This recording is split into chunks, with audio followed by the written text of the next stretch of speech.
देखो, भारत के संविधान की प्रस्तावना में एक शब्द लिखा हुआ है समाजवादी, और इसी शब्द समाजवादी के ऊपर सुप्रीम कोर्ट ऑफ इंडिया ने डीएस नकारा वर्सेस यूनियन ऑफ इंडिया के केस में अपनी समाजवादी गणराज्य की व्याख्या करते हुए समाजवाद को समझाया था। और इसको मैं आसान भाषा में अपने शब्दों में पहले बताता हूँ मैं। पहली चीज़ तो ये कि जो भारत का समाजवाद है वो किसी एक विचारधारा तक सीमित नहीं है।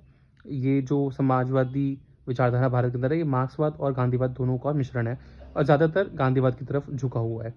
ठीक है। अब सुप्रीम कोर्ट ऑफ इंडिया ने एक बात और कही थी कि व्यक्ति के जीवन के जो अलग अलग पड़ाव होते हैं ना, उसमें समाजवाद का अलग अलग उद्देश्य होता है।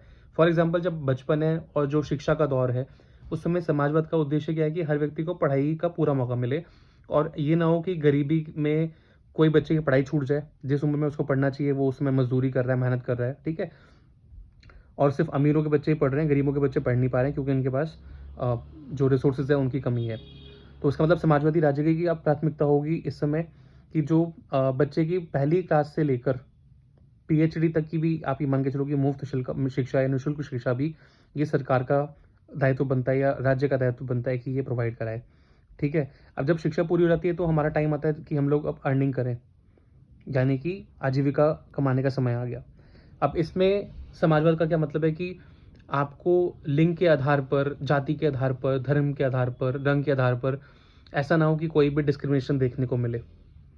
तो जिस भी क्षेत्र में आप आगे बढ़ना चाहते हैं, उसके अंदर सरकार आपको ऐसा प्लेटफॉर्म प्रोवाइड कराए जहाँ पे आपको जाति, रंग, लिंग या धर्म के आधार पर किसी अन्य सामाजिक स्थिति से कोई रोक टोक ना हो, और आपको जो भी एक्सेल करना है जिस भी फील्ड के अंदर, आप वो आराम से कर सकें।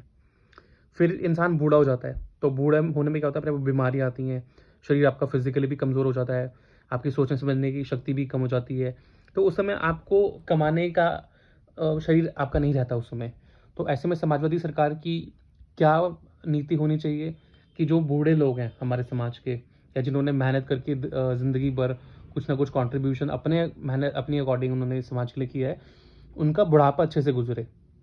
वो अपने आप को ऐसा फील ना करें वो किसी के ऊपर निर्भर है। उन्हें एक सम्मानजनक जीवन मिलना चाहिए बुढ़ापे के अंदर।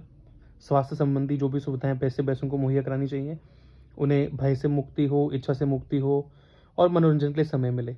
तो ये फर्ज बनता है एक समाजवादी सरकार का बुढ़ापे को लेकर। तो कहने का मतलब ये है कि जो समाजवाद है उसका सिर्फ एक अर्थ नहीं है, जीवन के विभिन्न स्तरों पर इसके विभिन्न विभिन्न अर्थ है। और इसी प्रकार से जो सरकार का रोल होता है, जो समाजवादी विचारधारा की सरकार का रोल होता है, वो जीवन के अलग अलग स्तर पर अलग अलग मायने और मतलब रखता है। वीडियो देखने के लिए आपका धन्यवाद। ऑल्दो इसमें आपको कोई विजुअल नहीं दिखा होगा।